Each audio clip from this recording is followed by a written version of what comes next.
Right. Oh, happy International Women's Day. Oh, yeah, true. It's gone by the time you see this, but Smart. just representing. Smart. Yes. So, Big up on the female. Okay. I thought he was going to say something else. Big up on the self. No. No. Okay, never mind. Okay, now. All right. Keep it moving.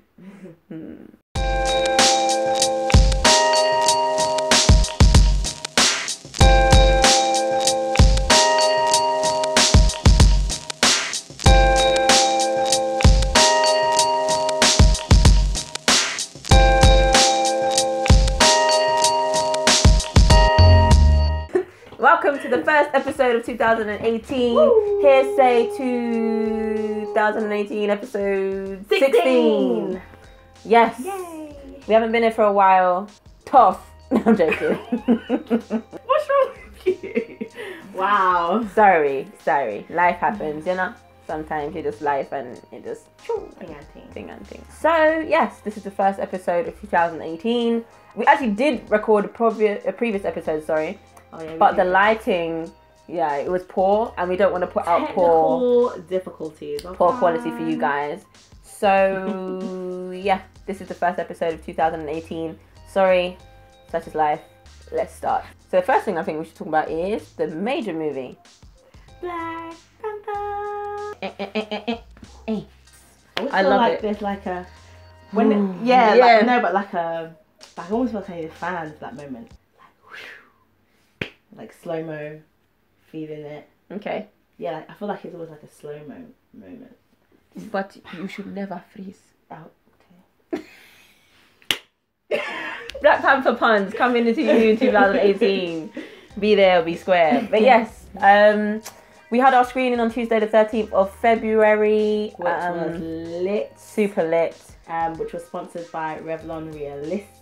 Yep, you should see their content on our channel. We review the product line, so if you came to the screening, most definitely got some products in your bag. You can try them out and see how they work on our hair. And it was lit, and I feel like the atmosphere was just so fun. Like, yeah, it was good. It was. We were all laughing at the same bits, and we just got it. People shouting out and enjoying themselves. It wasn't really like cool. It was just like, had a good time.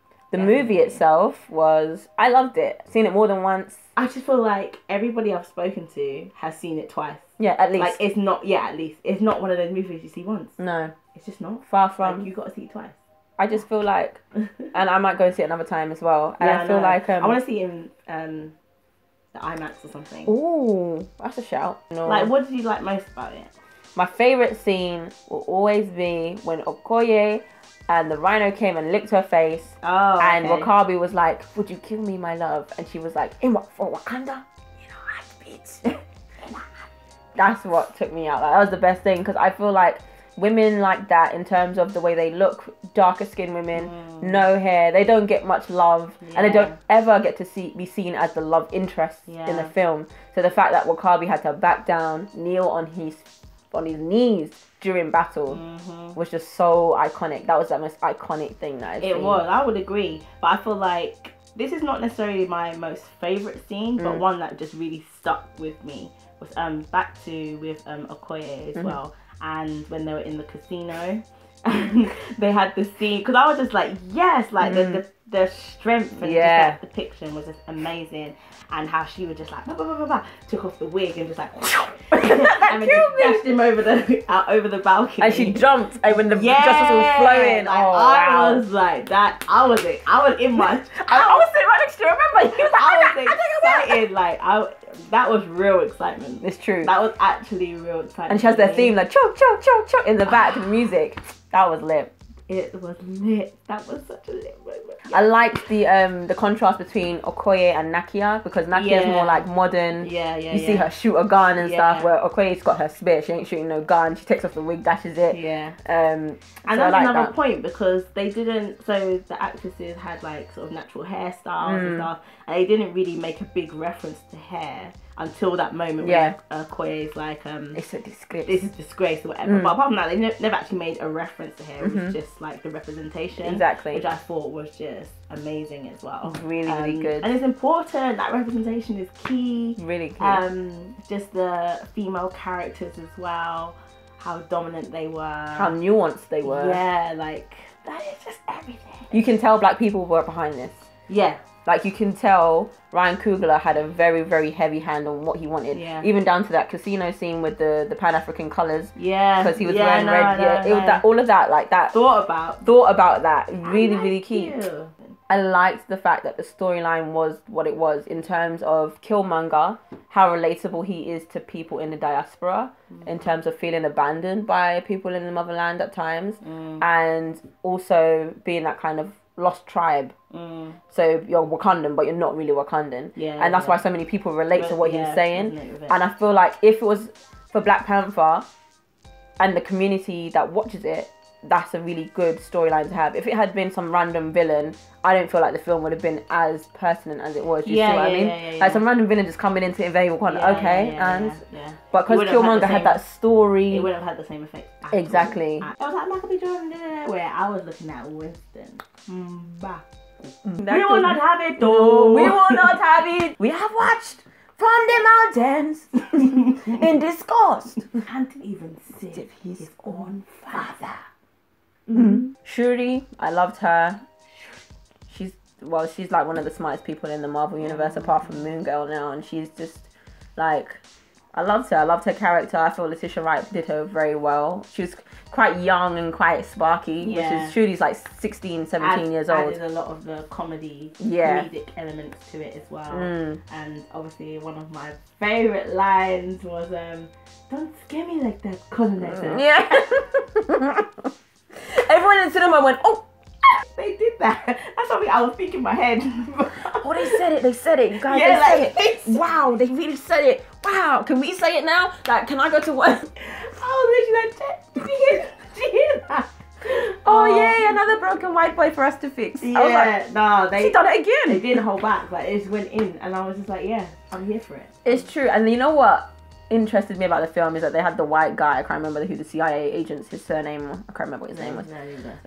But like the fact that I guess he was kind of tokenized in a way. In the film. Yeah. I mean, I ain't complaining about it. Sure. But what annoyed me is that in the battle, he's there trying to ask a 16-year-old Shuri about advice while she's fighting. Bro, can you not pilot? Well, you're not a pilot. Why are you asking a 16-year-old girl while she's in the middle of battle what to do? Incompetent colonizer. But what kills me is that there were so many white people that were genuinely upset. Yes. Genuinely upset and feeling a kind of way about the film. And I'm like, it's one of those things. I actually just had to sit back. Just like, why? Like, really? I remember my mum telling me in Clacton someone was asking for a refund. I'm just like, bro. People getting upset, like, it was a rubbish film. Even before the film was released, they tried to do this whole couldn't they have more smear campaign on the internet. Why are there so many black people in the film? I mean, don't you feel we feel the same way when we watch everything? No. Because that doesn't come into their head at all. Like, think about the amount of movies, or when you're having these big premieres of the type of movies that are coming out, and who the main actors and actresses are. All I need to talk about is Gods of Egypt. Like, it was not even, Wakanda's not even real. Egypt is. And you're trying to place white people in ancient Egypt. Okay, so it's one of those things, like, I don't even know if it's even necessary to have this conversation, but just to point it out, you have to. Just to point it out. So prior to Black Panther, there were white people on the internet, or people, they could have been trolls, I don't know what race, but it's most likely a white person thing to do. They took pictures from Google of people, white people being beaten up or whatever, and then put it to a tweet saying, I went to the Black Panther, see Black Panther, and they attacked me, kind of thing. No, I'm not even joking. And people were discrediting it by searching the picture on Google and being like, you're an idiot. No way. They actually... Wow, people have time, you know. They have time. Like, creative resources. Fully trying to sabotage. Well, guess what, boo boo? Okay, it didn't work because that's made over like 1 million what? What's it reach? 1 billion. It's reached 1 billion now. 1 billion, you know. And did have some sour people, so go be sour somewhere else. And then like the film kind of split people in between. Are you team T'Challa? Are you team Killmonger? I mean, I'm a little bit of both. In terms of, I don't think T'Challa should be sharing shit. Ooh, my language. Should be sharing anything with the planet in terms of keeping vibranium to Wakanda and for Wakandans, or using the proceeds or whatever to benefit and build infrastructure in the place. What he was doing, but I don't feel like you should be showing it with no UN. Did you not see what happened to the rest of Africa? I know, exactly. And in Killmonger, I agree with what he's trying to do, but the methods are just. I'm gonna say how he's trying to execute. How he's trying to execute it is just a bit like, bruh. I get his thought process. Yeah, but you can't come in a country, all grabs up old ladies and burn up the flowers. And hi, auntie. One thing I didn't like was his accent when he was speaking. Corsa. Oh. That's what he sounded like. I was like, bro, what? Yeah, some of the accents were off, but again, I'm not trying to go into that. The power of the Black Panther will be stripped away. We should have said spoiler alert for anyone that hasn't seen it. But really and truly, if you haven't seen it, then what you've been doing with your life? Too late. It's March. You had a whole month. Disclaimer: we don't care. You should have seen it by now. But yeah, so Black Panther gets thumbs up from us. Yeah. Good film. Good film. So unfortunately, this is something that, you know, is really interesting to me and sad at the same time. Sandra Brown, who owns XSandy's or Sandy's in Peckham, is having to close down the store, and this is one of I think the only major black-owned hair store in London, let alone, I don't know about the rest of the UK, I don't want to speak for them, but in terms of being a big store. So she had to close the Peckham store, and really, it's just down to us not supporting as a community. And she was very vocal about she that was on really, several occasions. Really vocal. People stealing from the stores, people just not supporting. Like, people going in looking at her prices and then just going to the shop next door or whatever it was and across the road. That's what I'm trying to say, and I feel like, yes, some people can't afford that, but at the same time, at what cost then are you not paying for the price? And I also feel like people, I'm not going to say, I don't know if it's a case of... Go on, sorry.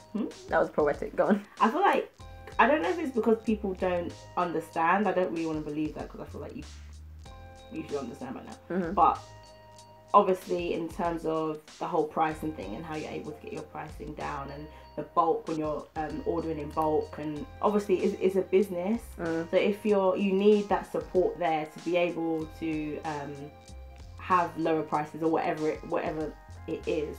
So when you're buying in bulk and you have the money to do so, then of course you can afford. There can be more manoeuvring in that aspect. So a smaller business like XSandy's, you know, it's just like bear with her, man. Like, I just feel like the thing is, she's so far from us, so far from us. It's not like a store that I would just pop in. Especially if it's your like a local. I'm not saying just for those local people, but especially like it's local. I just feel like make the effort. I don't know. Is that a big ask? No, I don't think so. But what I was also thinking is that the competitors that she's competing against have been established for years. Is opening a store in this age where people buy their things online feasible?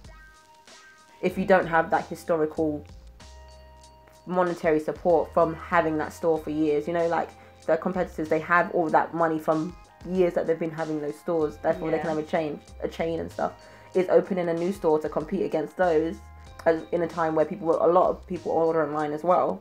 Is that going to be feasible? Is that like a feasible or logical business model? The thing is, though, don't get me wrong, I understand that she's gone through it now and now it's closed. But I still wouldn't sit here because of that and say, yeah, no, that's not feasible. She shouldn't have done it. No, yeah. I still think... I just playing devil's advocate. Yeah, I think absolutely that's feasible. Yeah. Like 100%. Look how many people go to the Misguided store and all that stuff. 100%. And not only that, but the evidence is right there in terms of... I get that there's a history with her competitors and stuff, but their stores have people in and out revolving doors. So of course there's still large quantity and large amount of people that still go to the shop to buy their products. It's true. And it's still, just because, you know, whether it's because we're young or whatever, we go online, we find it easier. Not everybody does that. Not everybody finds that. What's making not everybody actually finds that easier. Some people want to go, read, feel, smell. Do you know what I mean? It's people's you know, shopping experience, so to speak, is different. Yeah. What we're trying to implore you guys to do is check out Sandy's, XSandy's, check out more hair, and support these black-owned retailers of black products. Like, do you know? So many people complain about stores being Asian-owned, but where are you to buy the? This is the thing that gets me. Because we're always on panels. The amount of complaints about this is what I'm trying to say. Asian person, and you actually have like black people own it, and then we're not supporting. I don't get it. It's sad. It really saddens me. Like when I read the article, I was in The Voice. I was just like, that is sad. However, it's like, in your opinion, does it just boil down to people's support, or do you feel like, what I'm trying to say is, are there other elements? Potentially. Like, what are those? I'm just thinking, like, well, that's what I'm saying about ordering line, perhaps, and also the distance. Like, we can't go down to Peckham to go and get products all the time. Do you know what I mean? However, I still feel like it's just down to people's support. Do you feel like marketing in general? Do you feel like most people will know about XSandy's? Like, do you think that's an area? I mean, to explore, not really. I won't know, because we exist in the hair scene. That's what I'm very biased. That's exactly why I asked the question, because I'm like, obviously we exist in that space, so of course we know about it. But to think that everybody knows about it, I don't know if that's true. Yeah. So hopefully we can try and work with her as soon as possible to do an event to bring that kind of awareness or something that. We need to talk to her. But in the meantime, please go and support these black-owned hair retailers, both online and offline. To support their institutions, to allow us to try and keep control of the market that we spend the most in and is purpose for us. Okay, so a bit of, I guess, old news, but still interesting news, is that Richelieu Denise. That's why I left it to you. Okay. Even I was questioning myself. Who used to be the owner, founder, CEO of Shea Moisture, who's now, I guess, the director of Shea Moisture under Unilever, has bought the Essence magazine, Essence platform. So Essence is now black owned. Now, I know we were cussing him out because of Shea Moisture. And I still stick by my points because I still love Shea Moisture and the products. And I still am disappointed that it's not black owned. However, it is good that Essence is now black owned. And we have a black platform for like a black major magazine, because it's now a black platform. Yeah, but you know what I mean, it used to be black owned, then it became white owned, and now it's black owned again. So great. Excellent. Perfecto. It's almost like, why am I happy about this? Like, it should be redundant. Like, it's weird, like, celebrate it is black owned, like it should be black owned. It's for us, anyway. Exactly. Just look this like. So on the topic of black owned platforms, Black Hair magazine in the UK is also now black owned, baby. Woo woo. But again, we're celebrating, but it's like, should be. It's called Black Hair. Like, that's just real. Like, are we just like, are you lazy? Are you lazy, like? It's just like, what? All these things that is there, evident for black people, black women, black men, whatever. And it's not owned by us. We have nothing. No, this is we have what? In disgust from the mountains, as your financial advancements have been overseen by not black people. We will not have it. I said we will not have it all. Downright disrespectful. All these topics we're talking about and like celebrate like the black owned man. Sure. In 2018, that's just wild. Really wild. But anyway, yes, maybe, you know, this is just the highlight that things are potentially moving in the right space. Essence is black owned. Black hair is now black hair. Yeah, so hopefully, you know, this is a, you know, I feel like a bit of an uprising. Time of selling out is past. It is time. So next, maybe a bit late as well, because obviously this is late. Stormzy's Brit performance. Yes, Stormzy. Come through. Cuss out Theresa May. What about Grenfell? You're just rude. Like, I'm really glad. All the rain. Yeah, the performance was epic. and I'm really glad that he's using his platform to speak like that. However, that's really however. I was waiting for it as well. No. I mean, what came afterwards was newspapers being like, what's the word? I'm ad-libbing here, but in terms of what he's saying, he should be grateful. He should be grateful. Yeah, like about being in the country. I need to find it for you. Stormzy. What? Where on earth do you see this stuff? I can't tell. The internet. Amanda Platel's recent article on Stormzy calling out Theresa May has provoked widespread discussion across social media. Platel detailed the singer's upbringing on a council estate in Croydon and commended him for making something of himself after he happily benefited from the healthcare, housing and education opportunities the government, whether Tory or Labour, has provided. Is it asking too much, she went on to say, that he show a scintilla of gratitude to the country that offered his mother and him so much instead of trashing it? Heifer, please. Wow. Oh, guess where it was? Of course, yeah. Daily Mail. Oh, Daily Mail. Of course. So I like how she just swerved and curved the actual, not the only issue he spoke about, but one of the main things that was Grenfell. But yeah, that was it, to be honest, in terms of that. That is crazy. There was another one, but I can't find it right now, so we'll just move on. But yeah, there was other articles. Anyway, shout out to Stormzy as well. Jaden Smith and Will Smith have opened their own water company, which is basically, I think it's all recycled. A lot of their packaging is recyclable, and even the caps are recyclable on the bottles and stuff like that. And it's called Just. And I think it's like Just Water kind of thing. And then they're also going to be sending some to Flint, I think it is. To make sure that until the lead levels are down in schools. So shout out to them. But that's good. And I also feel like, to be honest, I can't believe that this issue is even still going on. The Flint. Yeah, because it's one of those things, like, you read it, but actually the thought of actually being in that position, and water, you know, one of the most basic things that you should be clean. Should be clean. It's kind of like mind-blowing. Came across this on social media. 21-year-old takes on Chinese billionaire Jack Ma in bid to create Alibaba for Africa. And I feel like that is a money move. I feel like that is lit. She has I think she has a crowdfunder going on, and I feel like this would help so many black businesses to become a bit more mobile, less dependent on Chinese manufacturing, and become, I guess, wholly black owned, ideally, because other races have companies that are wholly this and wholly that, and we don't really have much in them and that. This is what I'm saying. Like, I just feel that's a money move. That's a money move. That is a big money move. And I really like that people are stepping into the power position. Owning it. Being like, enough is enough. This should be ours. We should have our own of this. Not relying on these people, this company, blah blah blah. Whether it's financial issues, whatever. Like, just getting people behind, getting the community involved. Like, yeah, there's a shift. There's a shift happening for sure. I feel like we've said this before, but there really is. So just to see more things coming up like this, I think is amazing, and it's needed. Because even that, if you're thinking about that, and you're thinking about the Sandys situation, hopefully that could alleviate in terms of manufacturing, in terms of importing products and stuff like that. It could try and alleviate that situation. Sorry, is this an American woman? Or she was been to IB first, so that probably means she's British. £10. She's British. She one of us. She's okay, one of us. Good for her.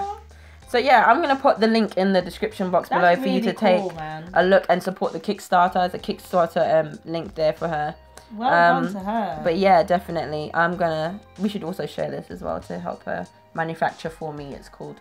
I think that's lit. I think that's super dope, and that she's trying to get that off the ground. Amandla Stenberg, I like her. She's very outspoken, she's very knowledgeable, a very good actress. I did get sick of seeing her face at one point, because she became like the face for black woke girls everywhere, and I feel like, again, it's the lighter skinned, more acceptable version of black being outspoken. And don't get me wrong, she's using her privilege to do that, but there are other black women who are just as vocal and they don't get enough airtime, but that's not really her fault. But I did get sick of seeing her a little bit. So in terms of Black Panther now, there was this now release of an article or whatnot saying, and I quote, let me just, Amandla Stenberg reveals she dropped out of Black Panther auditions to give dark-skinned actresses time to shine. Now, I don't think that's what she said. No. I don't think that's what she said, but again, the media's coming out and trying to twist things. I dropped out of the auditions to give black girls a time to shine. I don't think so. I think she said it wasn't. I think she said it wasn't for her. Like, she's not supposed to be in the film. I believe everything you read, and I agree. I can't see her saying those words. Me either. To give black, no, she definitely didn't say that. The more you think about it, no, like, nah, you trying it, you really trying it. She did not say that, man. I'm just thinking like, nah, she didn't say that. But I commend her, on realizing definitely the Black Panther wasn't for you. Yeah. And that it's not about you, it's about the image of just seeing darker skinned women in the film. Yeah, but I feel like that, sorry. Go ahead. No, I just feel like that title, whatever that heading is, also so problematic as well, because I feel like the way it reads as if she has said this, almost being like, you know, well, here you go, dark skin girls, I'm gonna let you have this one. And I don't think that's, like I said, I don't think that's the case. Not so you're also, I feel like there's a bit of stir in the pot going on there. Like, I feel like she knew she had no place in the film. Yeah. Simple. That's okay. I didn't think, if I was in her position, I'd probably do the same thing, to be fair, because I'm just like, it's not about your representation of black right now. It's about the one that is not as seen as much. And I feel that's really, really powerful. And to be honest, there were light-skinned people in the film. One of the Dora Milaje that Killmonger kills, you know, he goes like that, she was light-skinned. Oh, yeah, sorry. So I'm like, well, yeah. And there was this whole thing about light-skinned people not being represented enough in the film. I was just like, shut up. Chill, man. And then also there's a lot of black people like, oh, we shouldn't be celebrating because it's still the white man. Shut your class as well. Shut up. Be quiet. Are you going to then tell Levi Roots you shouldn't be selling in Tesco's because Tesco's owned by the white man? Shut the hell up, bro. It's the same idea. It's the same idea. This is so annoying. Like, let black people enjoy things. Let black people enjoy things. Let black people enjoy things. Can't have us happy happening. Can't be fighting all the time. Yeah, about everything. And to be honest, it's a black director, black costume designer, black actresses. But it's not enough, is it? It's not enough. Bruv. Yeah, with Amandla though, I feel like you said, good for her for stepping back and being like, this ain't really my time. You know, and also it was the audition process. It's not like you got chosen. You got the role. You got the role and was like, actually, like you were auditioning. The same as how many other people auditioning. So no one would have even said that you would have got it anyway. One thing I would like to bring up, that we've probably seen on British TV recently, is this whole format that, I think it happened with 2 shows. The format of getting 2 black people with opposing views on a topic that was induced by white people and having them argue about it on screen. Now, I get journalism. You have to have both sides of the story. But then, at the end of the day, when the issue is created by a white person and white systematic views, surely that should not be between 2 black people. However, when it comes to the arguments, though, like, that's... Bruh. But who's telling you to argue about it? Bruh, that's what I'm trying to say. There's also as much as you can be accountability, there's also accountability, big accountability part there, and just taking responsibility, because you don't have to carry that.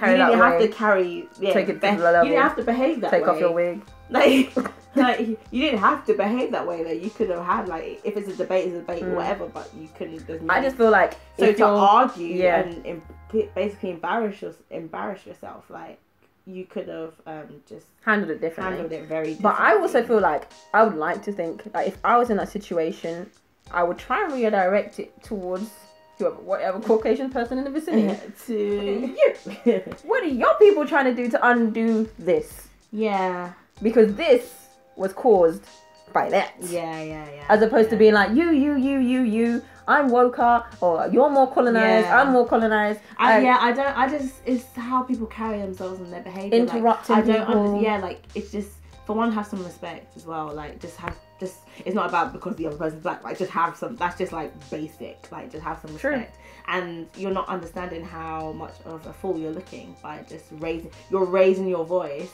and you're in people's face to make your point heard. Like, that to me just makes you look like an idiot. Like, if you can't just like assert yourself properly, and do you know what I mean? And just say what you're saying. But fair enough, you want to make your point, but you don't have to behave in that way. I feel like it's an embarrassment. I'm like, oh Lord, you know, you're just like, oh God damn, why? Because nothing is taken from the conversation. Is Not what at all. Like nothing. You don't walk away. But this is like, what I'm saying. Don't direct it. it to the black person. Direct to the person who. If they're trying to get you to represent all black people on this view, get them to represent all white person on their view. Ask them. Like, so let me just take it back to the hosts. What do you think about how you're gonna reverse this? How can you guys stop this from happening? Well, do they even know their part that they play? But this is my point. Yeah. Having these conversations. And there was one with the two women, and the woman backed off the wig and was just like, show them the real Africa, sorry. And both of them were just chatting rubbish. I'm sorry, both of them were in the wrong in parts.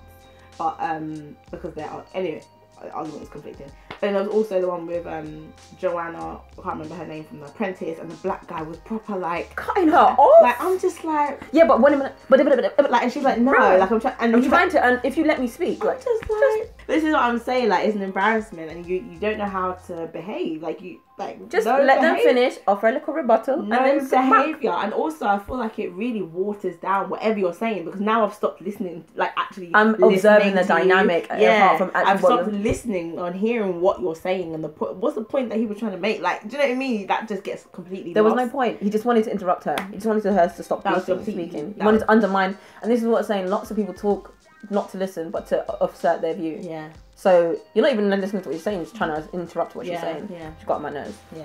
But yeah, so there's like that little dynamic, and I hope they leave that kind of behind instead of figure out, well, people, one, that can argue or debate more effectively. Yeah, man. And two, I don't even agree with that format in terms of having conflicting views on something that is obviously real. Like, cultural appropriation is real, bleaching is real. Like, you can't be ahead in like denying it. What's the debate we're trying to have here? That's my point. Like, it's like, what is the debate? Like, debates is like, so throughout this journey in terms of the conversation, like, the end point, the end goal you're trying to get to is what?